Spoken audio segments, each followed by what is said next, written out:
আসসালামু আলাইকুম ওয়া রাহমাতুল্লাহ। আলহামদুলিল্লাহ আলহামদুলিল্লাহি রাব্বিল আলামিন ওয়াসসালাতু ওয়াসসালামু আলা রাসূলিহিল কারীম ওয়া আলা আলিহি ওয়া সাহবিহি ওয়া আহলি বাইতি আজমাইন। বাংলাদেশ জামাত ইসলামের পক্ষ থেকে পবিত্র রমাদান আল কারিমে আয়োজিত আজকের ইফতার মাহফিলে উপস্থিত বাংলাদেশ সরকারের সম্মানিত প্রধানমন্ত্রী, বাংলাদেশ জাতীয়তাবাদী দলের সম্মানিত চেয়ারম্যান জনাব তারেক রহমান, উপস্থিত বাংলাদেশ জামাত ইসলামী, বিএনপি, অন্যান্য সংগঠনসমূহের সম্মানিত শীর্ষ নেতৃবৃন্দ,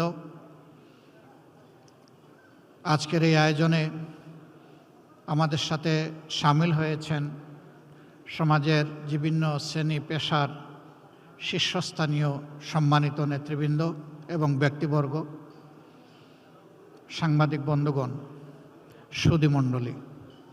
আমি প্রথমেই আমার পক্ষ থেকে আপনাদের প্রতি গভীর কৃতজ্ঞতা জ্ঞাপন করছি যে আপনারা আমাদের দাওয়াত কবুল করে কষ্ট করে আজকে এখানে হাজির হয়েছেন। আল্লাহ তাআলা আপনাদের এই কষ্টের উত্তম জাযা আপনাদের সকলকে দান করুন। আজকের এই দিনটা আমাদের কাছে দুইটি দিক থেকে অত্যন্ত তাৎপর্যপূর্ণ। দীর্ঘ ফ্যাসিবাদী শাসনের পর ২৪ জুলাই যে গণবিপ্লব বাংলাদেশে সংগঠিত হয়েছিল, আমাদের তরুণ যুব সমাজের নেতৃত্বে, যাতে আমরা সকলেই দলমত নির্বিশেষে সামিল হয়েছিলাম, সেই দীর্ঘ প্রতীক্ষার পর এ মাসের ১২ তারিখ নির্বাচন অনুষ্ঠিত হয়েছে। এ নির্বাচনের হাত ধরে ইতিমধ্যেই সংসদ গঠিত হয়েছে, সরকার গঠিত হয়েছে। এই সরকার এবং সংসদের কাছে জনগণের বিপুল প্রত্যাশা।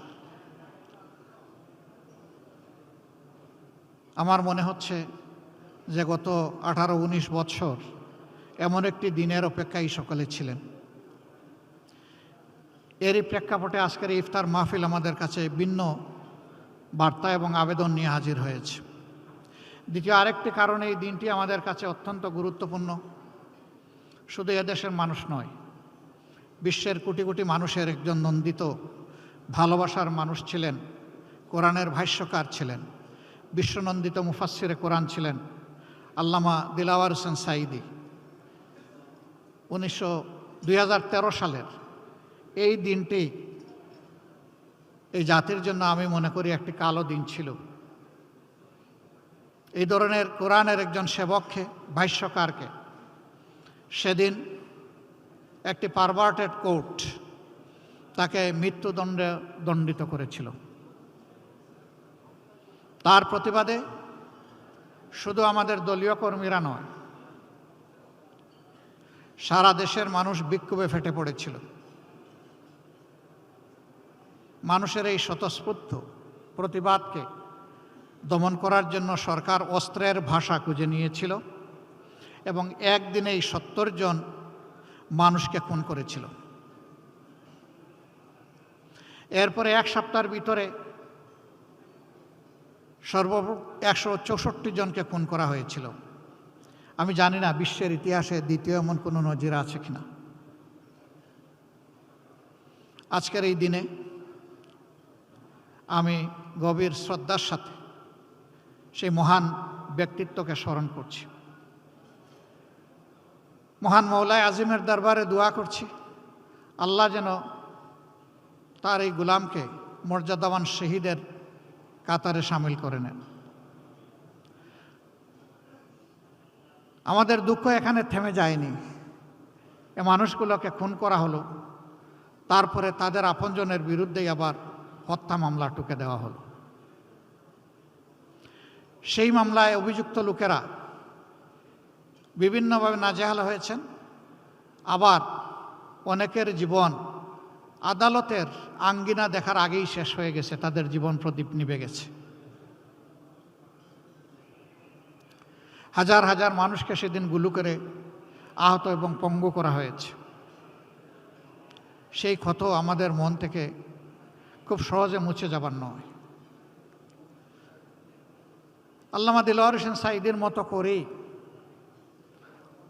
আরও বাকি সকলকেই দুইজন সাবেক আমির জনাব অধ্যাপক গোলাম আজম, হযরত মাওলানা মতিউর রহমান নিজামী, আমাদের সাবেক সেক্রেটারি জেনারেল আলী আহসান মোহাম্মদ মুজাহিদ, নির্বাহী পরিষদের সদস্য এবং ইস্টার্ন সেক্রেটারি জেনারেল জনাব কামারুজ্জামান, আব্দুল কাদের মোল্লা, মীর কাশেম আলী, একে একে তাদেরকে দুনিয়া থেকে বিদায় করা হয়েছে। আপনারা জানেন তার সংখ্যা 11।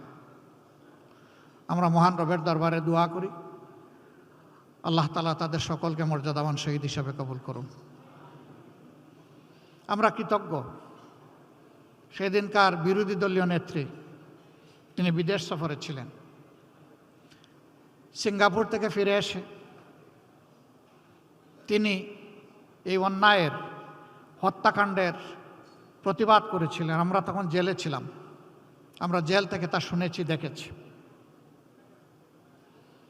তিনি এটাকে গণহত্যা বলে আখ্যায়িত করেছিলেন এবং ফ্যাসিবাদের বিরুদ্ধে মুক্তিকামী মানুষের লড়াই বলে ওইটাকে তিনি অভিনন্দিত করেছিলেন। এই প্রতিবাদের সাথে তিনি একাত্ম হয়ে সারা দেশে 15 তারিখ তিনি হরতাল ঘোষণা করেছিলেন।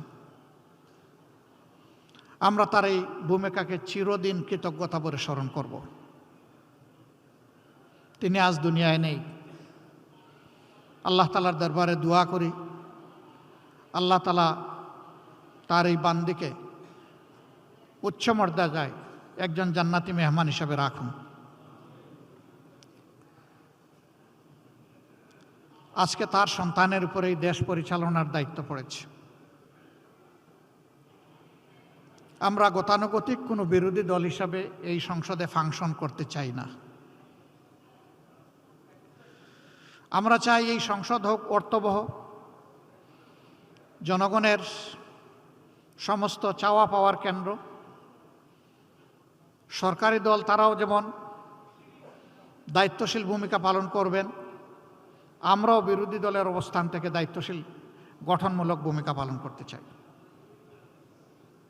অতীতে আমরা বিরোধী দল দেখেছি, নির্বাচন যেমন আমিডামি ছিল, সরকারিও বিরোধী দলও তেমনি আমিডামি ছিল। এই ধরনের কোনো বিরোধী দল কোনো দেশের জন্য ভালো কোনো বার্তা বয়ে আনতে পারে না। সরকারের গৃহীত সকল সঙ্গত পদক্ষেপে আমাদের পূর্ণ সমর্থনও থাকবে, সহযোগিতাও থাকবে। কিন্তু আমাদের বিবেচনায় আমরা যদি দেখি যে সরকার কোনো অসঙ্গত সিদ্ধান্ত কিংবা পদক্ষেপ নিয়েছেন, আমরা প্রথমে দৃষ্টি আকর্ষণ করে সহযোগিতা করব। সরকার আমাদের পরামর্শগুলো গ্রহণ করলে আমরা কৃতজ্ঞ হব, জাতি উপকৃত হবে। সরকার আমাদের পরামর্শ গ্রহণ না করলে বিরোধী দলের যে ভূমিকা সেইটাই আমরা পালন করব। আমরা জাতির অধিকারের পক্ষে দাঁড়াবো এবং জাতিকেও আমাদের সাথে সামিল থাকতে বলবো।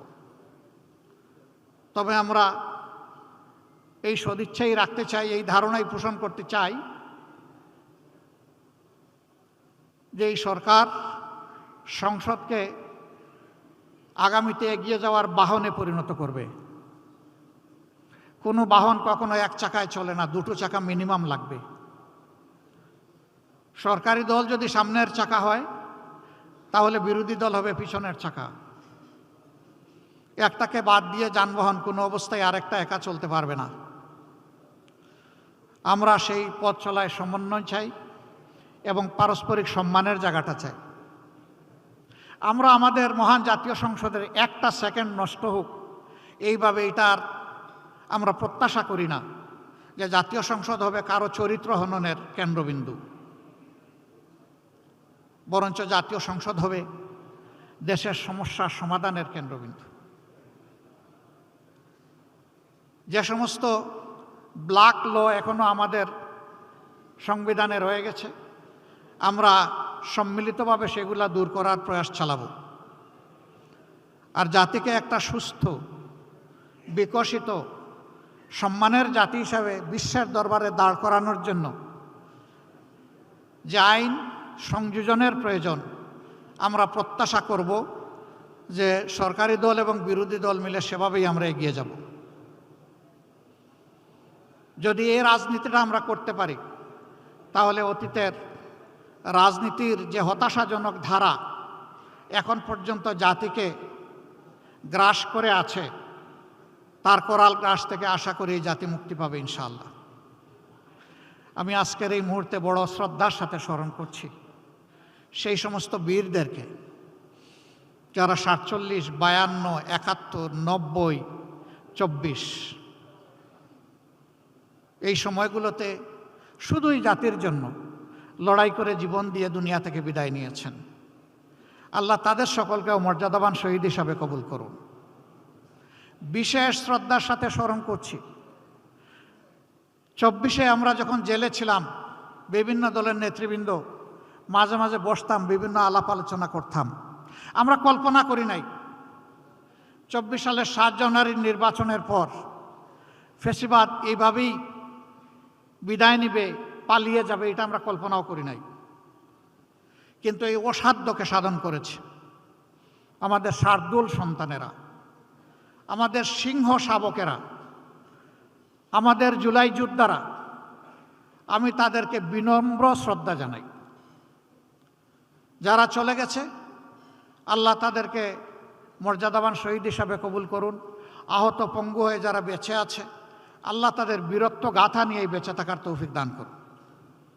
আমরা যেন চিরদিন তাদেরকে সম্মান এবং শ্রদ্ধার সাথে স্মরণ করতে পারি, আল্লাহ তৌফিক দান করুন। সম্মানিত সুধীমণ্ডলী, আজকের এই রমজান আমাদেরকে কি শিক্ষা দিচ্ছে? এ সিঙ্গেল লেসন আল্লাহ তাআলা আমাদের জন্য এই রমজানে পাঠিয়েছেন। মহান আল্লাহ তাআলার ভাষায়, ইয়া আইয়ুহাল্লাযীনা আমানু কুতিবা আলাইকুমুস সিয়ামু কামা কুতিবা আলাল্লাযীনা মিন ক্বাবলিকুম লাআল্লাকুম তাত্তাকুন। ও বিশ্বাসীরা, তোমাদের জন্য এই রমজান